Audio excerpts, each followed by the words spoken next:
Ah oui, putain, sa daronne, elle lui amène un seau à merde pour qu'il puisse chier pendant qu'il joue. Donc il baisse juste son calbar et il chie par le trou de la chaise dans le seau que sa mère lui apporte. C'est dégueulasse. Vous vous souvenez de l'épisode de South Park où il joue à World of Warcraft? Moi, je m'en souviens bien. Très bien même. Et apparemment, ils ont fait quelques erreurs. Et en tout cas, ils n'ont pas reproduit parfaitement l'univers de WoW, semblerait-il. Et ce mec a fait une vidéo là-dessus, en gros. On va voir ça. C'est une vidéo en anglais. Donc le nom de l'épisode de South Park, du coup, c'était Make Love Not Warcraft. Cet épisode était incroyable, hein. C'est certainement mon épisode préféré de South Park. Parce que juste, je kiffais trop beau et c'était trop... Enfin, c'était trop bien comme épisode, hein. Ok. South Park has had many iconic episodes from Scott Pilgrim Must Die to Casa Bonita, Pee-wee's Water Park, and many more. One of the episodes, in my opinion, that is Putain, ce mec, ce truc, c'est devenu un mème énorme de ouf sur Internet, hein, depuis, hein. Les mecs, bah après, South Park, c'est des créateurs de mèmes, c'est des énormes créateurs de mèmes, donc c'est assez courant. J'ai pas maté tant d'épisodes de South Park que ça, je pense, hein. J'ai dû mater que juste quelques saisons, grand max, quoi. Peut-être 2 ou 3 saisons maximum, je pense. Mais vraiment, juste celui-là, il m'a beaucoup trop marqué, cet épisode, hein. stood out as one of the best depictions of a video game in media, as well as being one of the funniest episodes of the series, is the iconic episode Make Love Not Warcraft. This episode Love has Not bridged Warcraft. the gap for both South Park and fans. Surtout, c'est trop drôle parce que voilà, là, ils avaient, en fait, ils avaient fait, je pense qu'ils avaient fait un genre de machinima comme ils faisaient à l'époque. Il y avait énormément de machinima à l'époque sur YouTube où genre ils prenaient des images de, enfin, ils prenaient les graphismes de WoW et tout et ils recréaient des histoires avec dans le jeu en gros quoi, dans le moteur du jeu. Et je crois que South Park c'est ça qu'ils avaient fait en gros, l'équivalent d'un machinima quoi, parce que du coup il y avait des épisodes, des images de la vraie série de South Park quoi, et des images en jeu quoi. Et je pense que ça c'était du machinima à mon avis. Of World of Warcraft, as many have used this episode to introduce their friends into the game as well as have the adverse effect of getting WoW players into South Park. I'm one of these people because back in the day I had only seen one episode of South Park, with it being the episode where the kids go to the rainforest. Although this episode was hilarious, South Park existed outside of the Triforce of the 3 TV channels that I would actually watch, with them being Cartoon Network, Nickelodeon, and the Disney Channel. Anyways, I had long forgotten about South Park until a new member of my friend group when I was a teenager found out I played World of Warcraft like he did, and he told me to check out the South Park episode. Immediately, I was hooked on the series and the rest is history. C'est sorti quand cet épisode là? Parce que je pense que c'était encore WoW classique, hein. Ou BC peut-être? Il est sorti assez tôt dans l'existence de WoW je crois, hein, cet épisode. Although this episode Bah, comme le mec disait là, il a fait découvrir je pense WoW à beaucoup de gens, un très large public quoi. Même si c'était déjà hyper populaire avant. players into the game, it has some striking differences from what we see in-game versus what we see from the actual show. And today I'm going to be covering 15 of those differences, as well as giving my thoughts on them as we go down the list. But first, if you guys like videos like these and want to help my channel out immensely, please consider subscribing and hitting the bell so you can be notified as these videos release. Now, with all that out of the way, let's begin.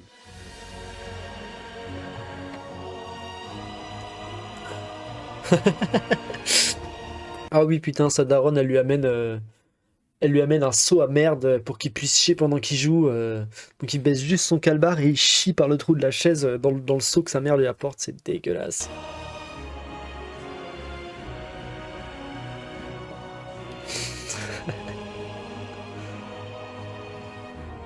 Ah par contre les clichés des joueurs de WoW et tout et des joueurs de MMO qui ont été créés avec cet épisode, c'est terrible, hein. C'est terrible, je pense que vraiment les joueurs de MMO gros et boutonneux, à mon avis, dans l'imaginaire collectif, ils sont arrivés avec probablement avec cet épisode, hein. Et dégueulasses, qui prennent pas de douche aussi. Number 15. Kenny as a Human Hunter. In the South Park episode Make Love Not Warcraft. Il n'y a pas de chasseurs humains. C'est ça qu'il va nous dire? Les chasseurs peuvent pas être des humains? Je me souviens plus de ça, putain. Mais c'est possible, hein. C'est vrai que les chasseurs devaient pas pouvoir être des humains. Ça devait être que les nains qui pouvaient être chasseurs, je crois, dans l'Alliance en tout cas. Et dans la Horde, ça devait être que les taurennes, je pense. Ça a changé entre temps, mais... Kenny and Randy in the South Park episode are both human hunters, in fact. Is that a computer game? No, Artard, it's an MMORPG. These are real people I'm playing with, see? I'm a hunter, level 2. I can chat with all these other people. I can even wave to this guy, see? See? I'm a hunter, level 2. I can chat with all these other people. I can even wave to this guy, see? Hello. The Hunter, back in WoW Classic, was a class that wasn't available to humans, as they were only playable by Night Elves, Ouais, c'est Dwarves, ça. and then Tauren and Trolls. Ah, Elfe de la nuit? Ok, ouais. Ok, donc il y avait deux races par faction qui pouvaient jouer le rôle de chasseur. Side. This was a design choice that was made on purpose back in the day to give variety to the players that you would see on screen. Humans eventually did get the ability, though, to play hunters during the Cataclysm expansion. Ouais, voilà, plus tard Number c'est arrivé. 14. Battles in mid-level zones with low-level gear. One of the big battles that takes place in Make Love Not Warcraft is a battle in the mid-level zone called Arathi Highlands. However, many characters in the zone were level 1. These characters roam the area and are killing monsters, which in-game would be nearly impossible because of two reasons. The first one being that when you're a low-level character, higher-level mobs have increased aggro range. So Ouais, these c'est vrai. characters would be practically pulling the whole zone. Quand t'es un personnage de bas niveau, c'est un enfer de Si tu dois traverser une zone qui est vachement plus haut niveau que toi quand t'es bas niveau, c'est horrible. Si tu suis pas la route, t'es mort. Même en suivant la route, en vrai, il y a des chances que tu cannes parce que les monstres, ils te chopent de super loin. Vraiment, genre, tu te dis, oh, c'est bon, là j'ai la range et tout, je suis vraiment assez loin, et le truc te charge, tu comprends pas ce qui se passe. Et tu te fais one shot. Ça m'est arrivé énormément. Et c'est arrivé à beaucoup de gens sur WoW Hardcore aussi. Some sort of serious exploit. Realistically, it would have made more sense for everyone to meet up in a place like Westfall, as most of the group would have been able to get to Stormwind. But if I had to give my own guess, the Arathi Highlands was probably chosen because the lighting and terrain is much closer to Elwyn Forest in design, which is where most of the episode takes place in-game. Number 13. Inconsistent character names. The main villain from the episode is named Jenkins, but he also goes by the character name Noob. This is a joke about him obviously going after new players, and the name is used interchangeably. Stan as well goes through a little bit of a character inconsistency in this episode, as the character name we see on screen Oh mon dieu. La qualité, la qualité de la vidéo est insane, vraiment. Ah putain la vache, les pixels et tout sur les mots, c'est un enfer. Stan as well goes through a little bit of a character inconsistency in this episode, as the character name we see on screen is Stan is Cool, yet Blizzard refers to him as Loves to Splooge. Yes? We are looking for a great knight by the name of Loves to Spooge. That's my son's character's name in Warcraft. Number 12. Jenkins' level and Il est tellement débile cet épisode. Jenkins is depicted as having a level that has surpassed the game's maximum level cap of Oui, 60 in World of Warcraft. Ce qui est pas possible, mais bon. Jenkins, within the C'est ça qu'il va episode, dire. had become so powerful that even the developers could not control him. Jenkins even possesses a power that has never been seen at any point within Pouvoir qui n'a jamais été vu de tout haut. Explosion de mana, quoi, en gros. life cycle. And that is the ability to summon scorpions. Ah non, ok, il utilise... ouais, mais c'est l'animation d'explosion de mana, par contre, ça. Reminiscent of a spell that was available in Warcraft 2, but this spell has never been available for players to use in World of Warcraft. Now, unlike what is said in the South Park episode, WoW Classic has a level cap, with it being level 60. Some MMORPGs of the time featured uncapped leveling systems, which might have influenced the episode's narrative. But I think that the writers were overall using terminology for the show's narrative that fans outside of just World of Warcraft would understand. Number 11. Alliance players sending each other to the Shadow Realm. Ouais, après, les gens qui ont fait l'épisode, ils devaient quand même kiffer WoW pour avoir fait ça, je pense. Parce que il y avait quand même plein de refs à WoW, il y avait... Puis même, enfin, pour avoir utilisé le moteur de jeu, pour avoir créé un épisode avec le moteur de jeu et tout, les mecs ont forcément dû vraiment se plonger dedans, quoi. A significant plot point in the... Mais du coup, niveau 60, donc c'était bien un classique qu'il est sorti l'épisode. Donc, ouais. Donc, je sais plus quand ça... C'était quand 2005, du coup, sûrement, hein, ou 2006, un truc dans le genre, hein. Episode is Jenkins' ability to engage with PvP combat with other Alliance players outside of designated PvP zones. In World of Warcraft, players from the same faction, alliance, or horde cannot typically attack each other outside of specific PvP-enabled areas, ensuring a structured gameplay experience. The character Jenkins, however, has the ability to ignore the in-game rules and attack players from his own faction. Number 10. Leveling and mob experience. Unlike in WoW Classic, Ah, je sais ce qu'il va dire. Il va dire que. Je pense que c'est ça, que genre les mecs ont up level max en butant des sangliers, sauf que bah, une fois que tu dépasses genre 5 ou 6 niveaux par-dessus, au-dessus d'un monstre, tu peux plus choper d'XP avec le monstre, quoi. Donc c'est complètement débile, mais bon. the characters in South Park's version of WoW appear to level continuously by killing low-level mobs such as boars. World of Warcraft imposes restrictions on experience gained from low-level creatures Ouais. once a player outlevels them and the mobs turn gray. This game mechanic prevents players from indefinitely solo leveling through low-level mob kills. Putain, j'ai envie de jouer à WoW de encouraging ouf là du coup. progression through more challenging J'ai tellement envie de jouer là. as characters advance. Now, this is something that has always disappointed me, as Blizzard didn't implement it into the actual game.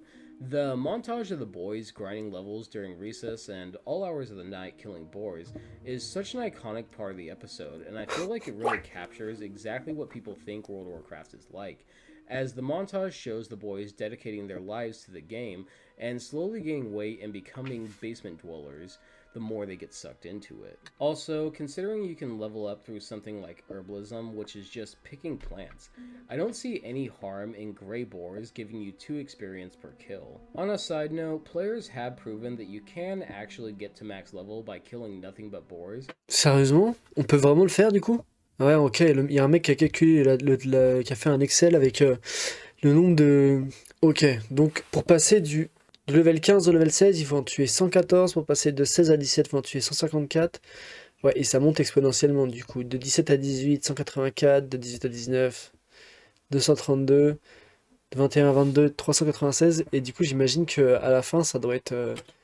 You se just compter wouldn't be able to en grind them out millions, non only in peut-être? Elder Forest. You would have to traverse the actual world. Number 9. Horde mentions and faction races.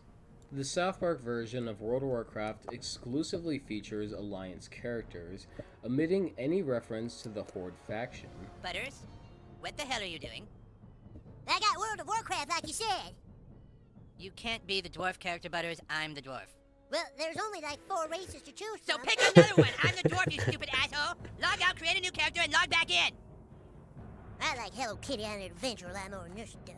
In World of Warcraft, the game's early factional divide is Alors, humain, nain, elfe de la nuit, gnome... C'est tout ce qu'il y avait dans l'Alliance à l'époque? Il n'y avait rien d'autre? Vraiment? Ça me paraît incroyablement peu. Humain, elfe de la nuit, nain, gnome... Putain, j'arrive pas à me rappeler. Dans la Horde, il y avait forcément les orques, les taurennes, les trolls. Orques, taurennes, trolls, morts-vivants du coup. Ok, il y avait peut-être que 4 aussi dans la Horde. included Alliance races like humans, night elves, dwarves, and gnomes, each with unique racial abilities and cultural backgrounds. The Horde, on the other hand, Ouais, c'est featured ça. orcs, Forsaken, trolls, and Tauren, representing a diverse array of races united by their common goal to seek refuge from the tragedies that had befell each of their cultures.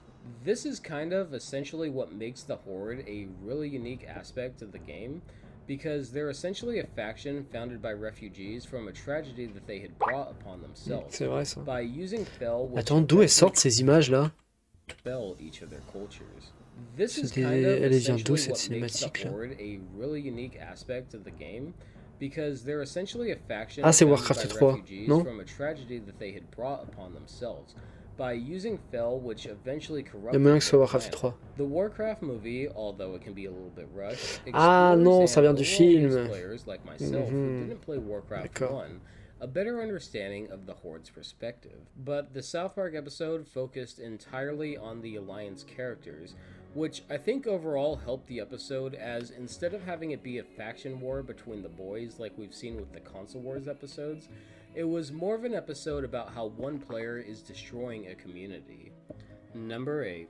Butters' character and gear. Butters is portrayed in South Park Make Love Not Warcraft as being a low-level player with mid-level gear. In World of Warcraft, new characters Tu peux typically pas parce start que déjà l'équipement est limité par au niveau. with basic gear appropriate to their class and level. They gradually acquire better equipment throughout gameplay and questing experiences, so it really wouldn't make sense for him to have the same level gear as Cartman if he really just created that character. Ouais, oui, c'est évident. Number 7. The final battle Le duration. mec est juste allé chercher des... tout ce qu'il pouvait reprocher à l'épisode, il allait le reprocher, je crois. The final battle in the episode is depicted to have lasted over 17 hours. Most boss battles in WoW have enraged timers to shorten the length of the encounter. However, PvP in theory can last forever as they don't have a time limit unlike PvE. Surtout quand t'as des encounters. putains de mecs qui se heal dans le lot. Seriously long duels Ouais. in WoW. I'll never forget J'en ai vu des très longs et j'en ai participé à des très longs. going at it for what felt like hours in Ouais. Cataclysm. And a large Ouais, crowd DK et of Paladin par circles. exemple, ils ont des heals de bâtards en permanence. Le DK il suce énormément de PV. Le Pala il peut s'auto-heal de ouf. Donc, mais maintenant je crois que quasiment toutes les classes ont du heal, ont des manières, des techniques pour s'auto-heal, presque toutes en tout cas. Ouais, il y en a qui sont un peu. Où c'est un peu juste encore sur certaines. Le mage, je trouve par exemple que c'est compliqué avec, mais je crois qu'il a là actuellement il a un passif, il a un CD qui permet quand même de régène. Mais ouais, quasiment toutes les classes en fait maintenant ont du régène. Mais DK, Paladin, c'est des trucs, c'est abuser leur capacité de régène. Around them, like you see in this photo taken from a user claiming that the battle between two warriors had lasted over an hour. Number 6. Enchantments and soulbound items. Entre deux guerriers, c'est chaud entre deux guerriers parce que ça dépend à quelle époque, mais bon. Unreal Accord, donc le temple du repos du ver. Mais ils sont pas au temple du repos du ver du tout là, ils sont hors Grimard. C'est quoi cette photo? You see in this photo taken from a user claiming that the battle between two warriors had lasted over an hour. Number 6. Enchantments and soulbound items. Before the big battle with Jenkins, Cartman tells Stan to give Kenny a cloak that has plus 15 agility enchantments on it. Dan, what enchantment does your Cloak of the Tiger have? Plus 15 agility? Give the cloak to Kenny, he needs the agility boost for bow attacks. Enchantments on items make them soulbound, so Stan wouldn't be able to trade Kenny the cloak. Number 5. Impossible, ouais. Stonehaven J'avoue. isn't real. Near the beginning of the episode Make Love Not Warcraft, Kyle can be heard saying, "Come on, we have to finish a quest in Stonehaven." Come on, we have to finish the quest in Stonehaven. This may come as a shock, but no place exists in-game. And surprisingly, they haven't added an in-game area named after the South Park line. Number 4. Ike's armor. Oui, This je one cherche may vraiment come la as a petite little bête, bit of a quoi. shock, but Kyle's younger brother Ike humorously appears in high-level gear compared to other players. Oh oui, c'est un tiers. Ça, c'est un set. Oui, c'est un set de raid, ça, ou un truc dans le genre. Putain, c'est lequel déjà? J'ai déjà vu ce truc. Defying typical starting gear expectations in World of Warcraft. New characters typically begin with basic equipment appropriate to their class Ouais, and les nouveaux level. personnages, ils ressemblent Like I mentioned généralement with à pas à Butters, grand chose. but Hein. somehow Ike is running around with high-level gear despite barely even knowing how to play the game. Number 3.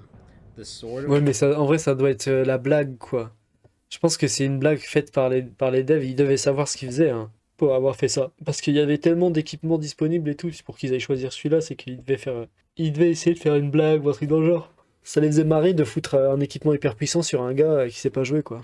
Thousand Truths. The Sword of a Thousand Truths uses the same model as the Hungering Cold. Ouais, c'est l'épée d'Arthas, ça. Je connais. And a sword we would later see when the raid Nax Ramus was re-released for Wrath of the Lich King, which was a sword called Slayer of the C'est pas Lifeless. l'épée d'Arthas? But the Sword of a Thousand Truths had greatly increased stats, as opposed to the Hungering Cold from WoW Classic. The Sword of a Thousand Truths, as opposed to the Hungering Cold, had the ability to burn all mana from a player after they hit them. For reference, this would be extremely broken in PvP, because a warrior would just have to hit a mage once for them to essentially have no access to any of their spells. In WoW Classic, the Ça vide le mana spell could be de... extremely easy to burn all mana from a player after they hit them. C'est For complètement reference, broken. This would be extremely broken in PvP because a Bah, warrior aucune classe qui utilise la magie pourrait se battre, en fait. Enfin, ils seraient tous complètement dégommés instant. Et il y a un paquet de... en fait, toutes les classes qui utilisent du mana, elles seraient foutues. Elles auraient aucune chance de s'en sortir. Donc, mage, démoniste, prêtre, chaman, certains druides, certains... Les palas pourraient pas se heal, pourrais pas lancer un paquet de spells. Enfin bref, ouais, ce serait un enfer, quoi. La moitié des classes du jeu seraient mortes. Just have to hit a mage once for them to essentially have no access to any of their spells. In WoW Classic, the sword The Hungering Cold uses the same model as the Sword of a Thousand Truths, and is a reference to the episode specifically saying, how do you kill that which has no life? Later, when the sword was re-released for the Wrath of the Lich King version of Naxxramas, the flavor text of Slayer the Lifeless would say it was foretold by Salzman, who is a named accountant at Blizzard within the South Park episode, but it's unclear if he was a real accountant at Blizzard. I don't know about you guys, but this was always one of the biggest disappointments to find out back in the day. For all the people who didn't play WoW, the Sword of a Thousand Truths stood out as a very memorable and kind of ingrained and iconic sword for fans of both WoW and South Park to remember, despite its name never actually appearing in-game. If I had any influence over Blizzard Ouais, mais ce serait beaucoup trop broken que ce truc arrive en jeu. so cool if the fragments of Frostmourne gave us the Sword of a Thousand Truths with an updated model during the Legion expansion. Number 2. Jenkins' inconsistent armor, despite being a mage as evident by his use of Fireball and Arcane. Oui, enfin, si le mec a accès à un spell qui peut ranimer, qui peut invoquer des mobs et tout partout autour de lui, peut-être que s'il peut pas se faire contrôler par les MJ, peut-être que le gars est capable d'utiliser des sorts et tout, des capacités de plein de classes différentes, quoi. Parce que j'imagine que là, ce qu'il va dire, c'est que malgré le fait qu'il utilise une boule de feu, donc il est un mage, bah, il va avoir des armures de guerrier, quoi. Explosion. Les armures en maille, là. Wears a helmet that seems to be Ou en either plaque. plate or mail. This is impossible in game as Ouais, parce que c'est que mages du use tissu. cloth armor. Number 1. A game master can send any player to the Shadow Realm. A game master can kill any player or ban them anytime they want. Game masters, like I mentioned earlier, can ban you at a moment's notice if you rub them the wrong way. Hell, back Il y a in plus WoW d'MJ Classic, maintenant. they could have teleported Ça fait longtemps qu'il y a plus de Jenkins MJ to an infamous area sur known WoW. as GM Island, with a creepy interrogation room that he would have had no way of getting out of. This is essentially a game La plupart des master's trucs sont gérés par expansion, and truth is, Jenkins wouldn't un have made programme maintenant, quoi. C'est automatique, en gros. Tu te fais ban si tu te fais détecter à faire des trucs, si t'es reporté un certain nombre de fois, je pense. Ce genre de choses, quoi. it very far in real life before getting banned from the game. In fact, something similar to Jenkins' overwhelming power has happened before within the game, where a game master accidentally sent a player a weapon that allowed them to kill any player within 30 yards in an instant, and despite it being Blizzard's mistake, Oui, je me after souviens de ce using truc. the item in PvP, it resulted Je sais plus comment il s'appelle, c'est... Je crois que c'est une armure, une pièce de torse qui a le pouvoir de tuer n'importe quel joueur dans les 30 mètres. Mais je crois qu'il a un nombre de charges limité, donc d'utilisation limitée, ce truc. in the player being banned from the game. Well guys, that does it. I said around Je the mette mon tel en beginning of the sourdine. year that going into Mode avion. 2024, I wanted to let's get go. more experimental, and I can't thank you guys enough for all the support. It really does warm my heart to see you guys who discovered me through God knows what video, to be here watching me talk about anything from coconut crabs to The Legend of Zelda, and seriously, I can't thank you guys enough for everything. It really does mean a lot. But of course, if you guys like videos like these and want to keep up to date with them, please consider subscribing and hitting the bell so you can be notified as these videos release. And of course, if you want to support me directly and hopefully contribute to me being able to do YouTube full time, please consider becoming a channel member. It allows you to have access to our emotes you can use while I live stream without having to go through third-party apps. And finally, if you would Il like stream to sur interact YouTube. with me directly, my Discord and my Twitter will be in a pinned comment down below. Alrighty guys, you all take care, have a good one.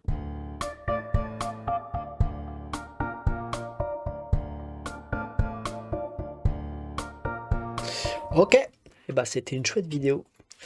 Ah, ça rappelle des souvenirs, South Park, hein. Ah, le fameux épisode, l'épisode légendaire. Ouais. Ouais, cet épisode était vraiment trop bien. Je sais pas, je pense que j'ai vu cet épisode avant de jouer à World of Warcraft. Je pense que j'avais jamais joué à WoW quand j'ai vu cet épisode, à mon avis. Donc c'est peut-être mon premier contact avec World of Warcraft, en fait, hein. Au-delà de Mr. T qui disait quoi? Qu'il était un elfe de la nuit punk ou un truc dans le genre. Et Alexandre Astier qui était un paladin. Je sais même pas si ces pubs-là, elles étaient avant ou après l'épisode de South Park, enfin après que je l'ai vu. Je sais pas. Mais il y a moyen que l'épisode de South Park, ça a été un des premiers contacts avec WoW. Enfin bref. C'est une vidéo plutôt cool. N'hésitez pas à aller la regarder. Mélo Joseph.